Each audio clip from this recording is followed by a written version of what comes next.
जय हिंद दोस्तों, स्वागत है आप सभी का हमारे YouTube चैनल सुमी एकेडमी पर।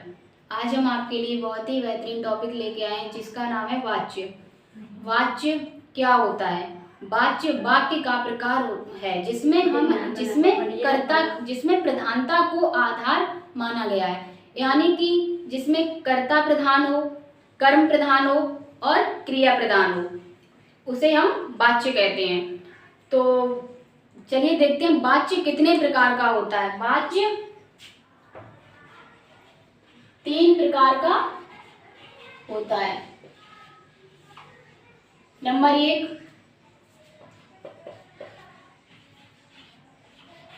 कर्तवाच्य,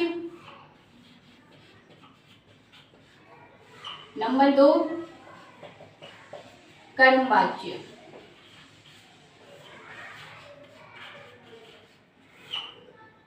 और नंबर 3 भाववाच्य।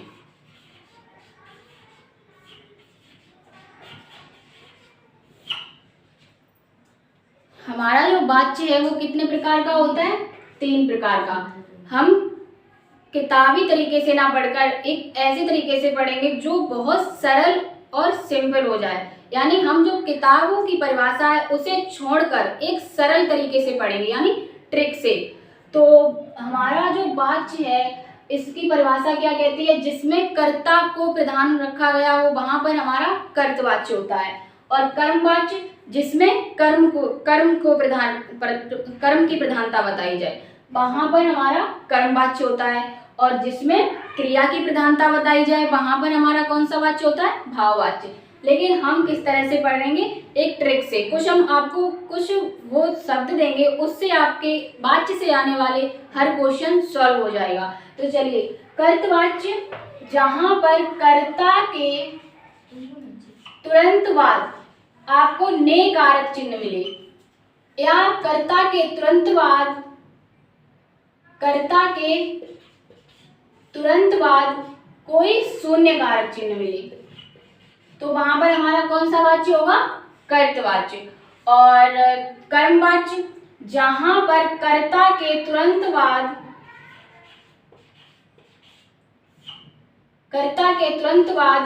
के द्वारा शब्द दिखाई दे, या फिर कर्ता निर्जीव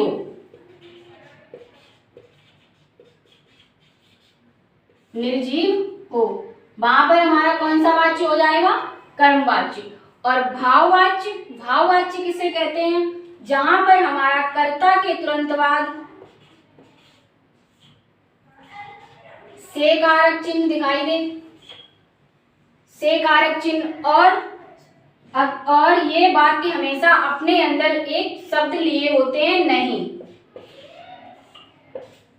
भाववाच्य अपने अंदर नकारात्मक शब्द लिए होते हैं। और चलो, कर्तवाच्य किसे कहते हैं? जो कर्ता के बाद तुरंत कौन सा कारक चिन्ह हो? शून्य, ने कारक चिन्ह जहां पर मिल जाए वहां पर हमारा कौन सा वाच्य होगा? कर्तवाच्य। और शून्य कारक चिन्ह किसे कहते हैं? शून्य कारक चिन्ह वो होता है जहां पर हमारा कोई कारक चिन्ह ना हो, अर्थात कोई भी कर्ता के बाद कारक चिन्ह ना दिया हो, उसे हम शून्य कारक चिन्ह कहते हैं। इस तरह के जो शून्य कारक चिन्ह है वो मिल जाए तो हमारा कर्तवाच्य होगा। और कर्मवाच्य जहां पर कर्ता के तुरंत बाद के द्वारा शब्द मिले, या फिर हमारा कर्ता निर्जीव हो, वहां पर हमारा कर्मवाच्य हो जाएगा। और भाववाच्य भाववाच्य वो वाच्य होता है जहां पर कर्ता के तुरंत बाद से कारक चिन्ह मिले, या फिर से कारक चिन्ह मिले और ये वाक्य अपने अंदर एक शब्द लिए होते हैं। कौन सा शब्द लिए होते हैं? नहीं। चलिए, ऐसे आपको समझ नहीं आया होगा, आप कहेंगे कि मैम एग्जाम्पल दीजिए तब समझ आएगा। चलिए आपको एग्जाम्पल देते हैं, उसके बाद बताते हैं मतलब कैसे क्या। चलो, वाच्य हो जाता है कर्तवाच्य में हमने एग्जाम्पल ले लिया, सीता ने रोटी बनाई।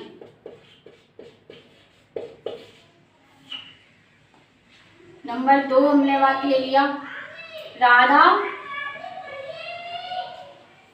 स्कूल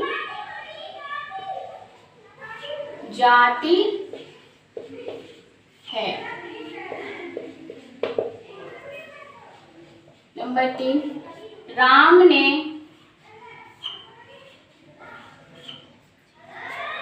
खाना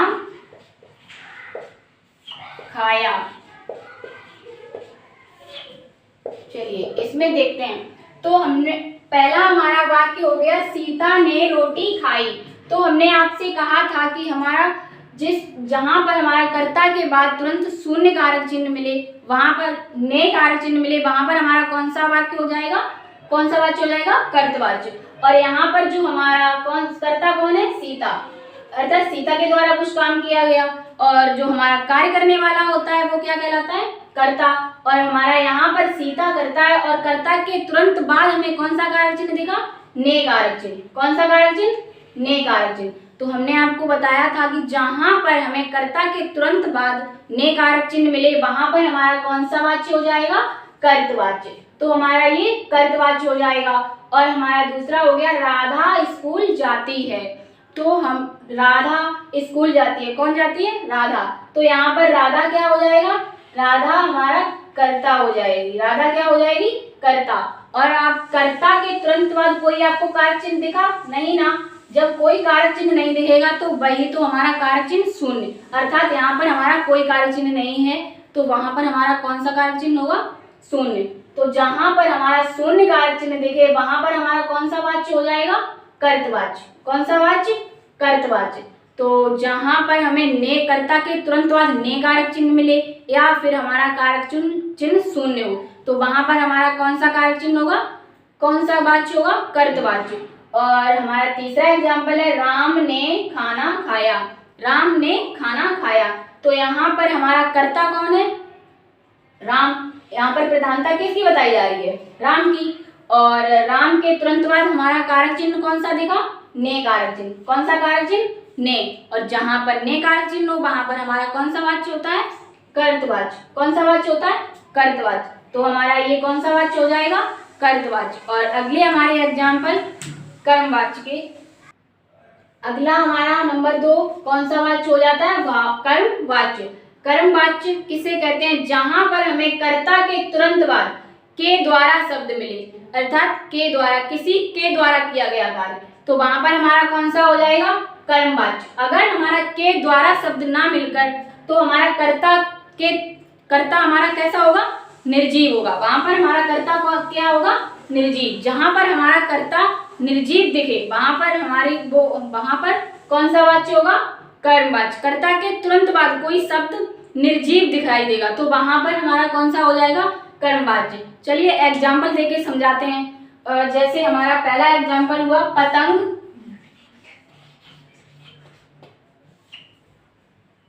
आकाश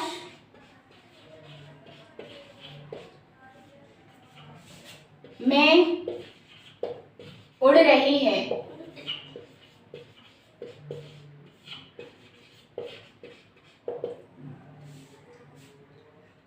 सड़क बनाई जा रही है। और हमारा अगला एग्जाम्पल हो जाएगा कि राधा के द्वारा पत्र लिखा गया।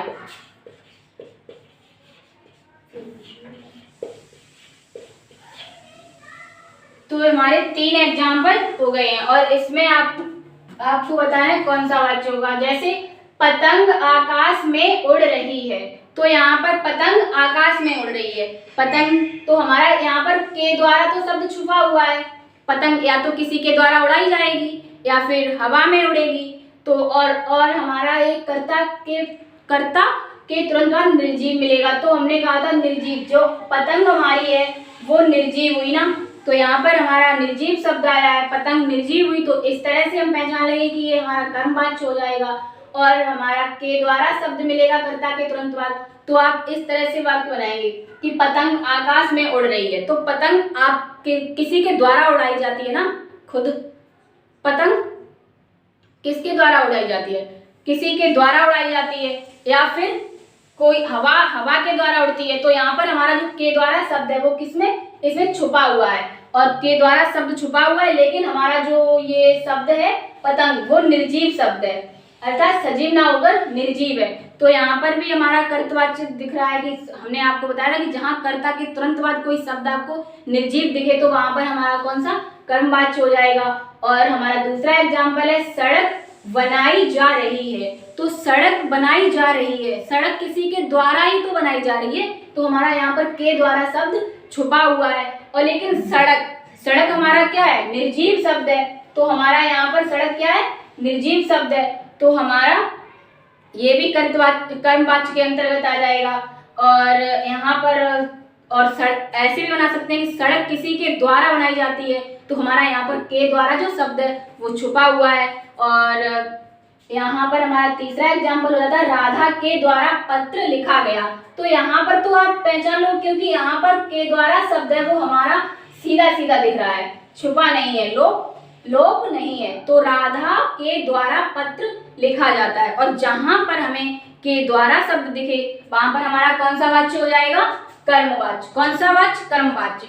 और इस तरह से भी क्वेश्चन पूछ ले जाते हैं कि वो है जिसमें कर्म की प्रधानता बताई जाए वो हमारा कौन सा वाच्य हो जाएगा, कर्मवाच्य। जिसमें कर्म की प्रधानता बताई जाए। हमारे एग्जाम में डायरेक्ट क्वेश्चन पूछ लिया जाता है कि वह वाच्य जिसमें कर्म की प्रधानता बताई जाती है कौन सा, और आपको तीन ऑप्शन दे दिए जाएंगे, कर्तवाच्य, कर्मवाच्य, भाववाच्य। तो आपको पता है कि जहां पर कर्म होगा तो वहां पर हमारी कर्म की तो प्रधानता बताई जाएगी ना, तो यहाँ पर हमारा कर्मवाच्य हो जाएगा।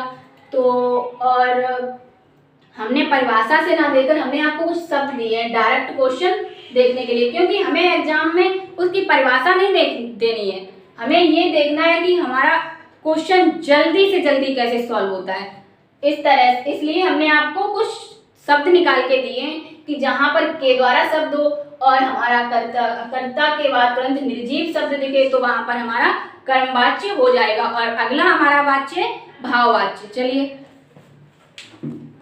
हमारा नंबर 3 हो जाता है भाववाच्य। भाववाच्य हमने आपको बताया भाववाच्य किसे कहते हैं, जहां पर क्रिया की प्रधानता बताई जाए, वो हमारी परिभाषा कहती है किताबी तौर पर। लेकिन हमने आपको बताया जहां पर आपको कर्ता के तुरंत बाद से कारक चिन्ह मिले तो वहां पर हमारा कौन सा वाच्य होगा, भाववाच्य। और भाववाच्य अक्सर अपने अंदर नकारात्मक शब्द लिए होते हैं, जैसे ये वाक्य अपने अंदर नहीं शब्द अवश्य लिए होगा तो वहां पर हमारा कौन सा वाच्य हो जाएगा, भाववाच्य। इसका हम एग्जाम्पल लेते हैं, जैसे हमारा पहला एग्जाम्पल हो गया कि राधा से चला नहीं जाता।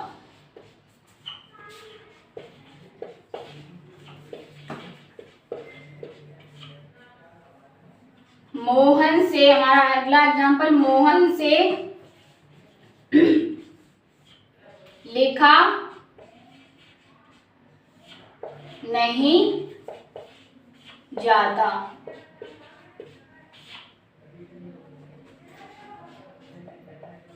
नंबर 3, मुझसे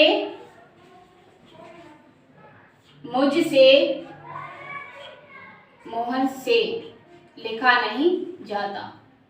मुझसे बैठा नहीं जाता। इस तरह के एग्जाम्पल जो हैं हमारे किसके अंतर्गत आएंगे, भाववाच्य के अंतर्गत। किसके अंतर्गत, भाववाच्य के अंतर्गत। जैसे राधा से चला नहीं जाता, तो हमने आपसे कहा जहां पर कर्ता के तुरंत बाद हमारा से कारक चिन्ह मिले वहां पर हमारा कौन सा वाच्य हो जाएगा, भाववाच्य। तो यहाँ पर वाक्य देखते हैं, राधा से चला नहीं जाता। तो यहाँ पर कार्य किससे नहीं हो रहा है, राधा से, और कार्य करने वाला कौन होता है, कर्ता। और कर्ता के तुरंत बाद कौन सा कारक चिन्ह है, से कारक चिन्ह। कौन सा कारक चिन्ह है, से कारक चिन्ह। और जहां पर से कारक चिन्ह दिखे वहां पर हमारा कौन सा वाच्य हो जाएगा, भाववाच्य। और हमारा एक शब्द और है नहीं, और ये वाक्य अपने अंदर हमेशा नहीं शब्द लिए होते हैं। 99% आपको नहीं शब्द जरूर मिलेगा, मतलब कुछ ऐसे वाक्य होते हैं बहुत कम उसमें देखने को मिलेंगे कि ये वाक्य नहीं शब्द नहीं लिए होगा, लेकिन आपके अक्सर नहीं, शब्द वाक्य, हर एक वाक्य, अक्सर हमने आज तक जो क्वेश्चन देखे हैं उसमें हर वाक्य में नहीं शब्द जरूर मिलेगा। और आपको कर्ता के तुरंत बाद कौन सा, से कारक चिन्ह मिलेगा। और आपसे दूसरा हमारा एग्जाम्पल है, मोहन से लिखा नहीं जाता। तो यहाँ पर हमारा मोहन है वो कर्ता हो गया, क्यों, मोहन से कार्य नहीं हो रहा है ना, तो यहाँ पर कार्य करने वाला कौन होता है, कर्ता होता है। और मोहन हमारा कर्ता हो गया, और हमारा कर्ता के तुरंत बाद कौन सा कारक चिन्ह है, से कारक चिन्ह। कौन सा कारक चिन्ह है, से कारक चिन्ह। और जहां पर हमारा से कारक चिन्ह हो वहां पर हमारा कौन सा वाच्य हो जाता है, भाववाच्य। कौन सा वाच्य हो जाएगा, भाववाच्य। और हमारा तीसरा एग्जाम्पल क्या कहता है, मुझसे बैठा नहीं जाता। तो यहाँ पर क्या, कौन सा, मुझसे बैठा नहीं जाता, तो यहाँ पर कर्ता कौन हो गया, मैं। कौन हो गया, मैं। और कर्ता के तुरंत बाद कौन सा हमारा कारक चिन्ह है, से कारक चिन्ह है। से कारक चिन्ह जहां पर मिले वहां पर हमारा कौन सा वाच्य होता है, भाववाच्य। और यहाँ पर कर्ता, और यहाँ पर हमारा शब्द भी आया है नहीं, नकारात्मक शब्द भी दिया है। तो ये जो वाच्य भाववाच्य होता है ये बहुत आसान होता है, इसे पहचानने में बहुत आसानी होती है। इसमें सीधे सीधे शब्द मिल जाते हैं, आपको घुमा फिरा के एग्जाम में नहीं दिया जाता है, इसमें डायरेक्ट इसी तरह से क्वेश्चन दे दिए जाते हैं। और हमने आपको वाच्य पढ़ाए, वाच्य कितने प्रकार के होते हैं, 3 प्रकार के। कर्तवाच्य जहाँ पर कर्ता की प्रधानता बताई जाए, और हमारा कर्ता के तुरंत बाद ने कारक चिन्ह मिले, या हमारा कोई शून्य कारक चिन्ह मिले, वहां पर हमारा कर्तवाच्य हो जाएगा। और अगला हमने बताया था कर्मवाच्य, जहां पर हमारा कर्मवाच्य, जहां पर हमारा कर्ता के तुरंत बाद के द्वारा शब्द मिले, या फिर हमारा कर्ता के तुरंत बाद निर्जीव शब्द दिखे, कर्ता निर्जीव हो, वहां पर हमारा कौन सा, कर्मवाच्य हो जाएगा। और हमारा हमने तीसरा बताया था भाववाच्य, जहां पर हमारा कर्ता के तुरंत बाद से कारक चिन्ह मिले, वहां पर हमारा कौन सा वाच्य हो जाएगा, भाववाच्य। या फिर इसमें ये अपने अंदर एक शब्द लिए होते हैं, नकारात्मक शब्द नहीं, हमेशा इसके अंदर नहीं शब्द मिलेगा। और हमारे एग्जाम में कुछ इस तरह से डायरेक्ट क्वेश्चन पूछ लिए जाते हैं कि कर्तवाच्य में, और वो हम आपको बताते हैं जो हमारे एग्जाम में कुछ डायरेक्ट क्वेश्चन पूछ लिए जाते हैं, इसके बारे में कुछ और आगे बताया जाता है, वो बताते हैं। चलिए, एग्जाम में पूछ लिया जाता है कि हमारा जो कर्तवाच्य होता है वो किस किस से मिलकर बनता है। कर्तवाच्य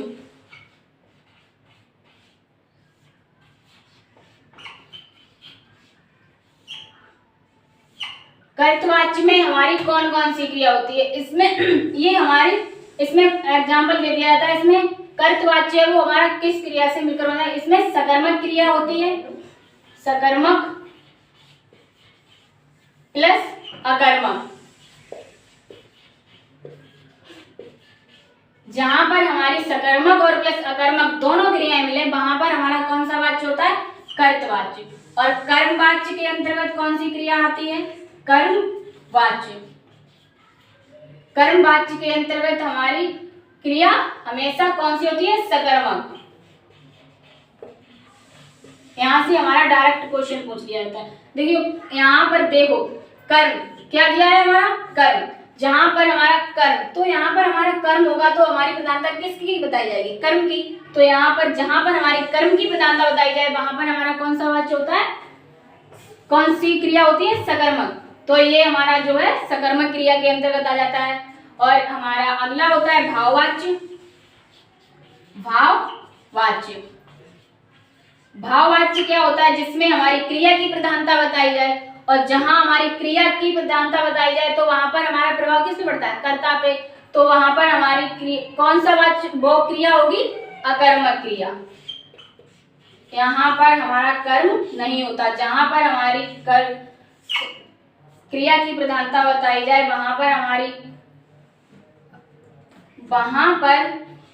हमारा कर्म नहीं होता है, तो वहां पर हमारी कौन सी क्रिया हो जाएगी, अकर्मक क्रिया। यहाँ से हमारे डायरेक्ट क्वेश्चन पूछ गए थे, कर्तवाच्य में कर्तवाच्य किस किस क्रिया से मिलकर बना है, तो आपको आंसर क्या देना, कर्तवाच्य हमारा सकर्मक प्लस अकर्मक से बना है, और कर्मवाच्य हमारा सकर्मक क्रिया से मिलकर बना है, और भाववाच्य हमारा अकर्मक क्रिया से मिलकर बना है। आशा करती हूँ आपसे मतलब कि आप समझ चुके होंगे और आप बातचीत के क्वेश्चन लगाएंगे तो आपका हर क्वेश्चन सॉल्व होगा। आज के लिए इतना ही।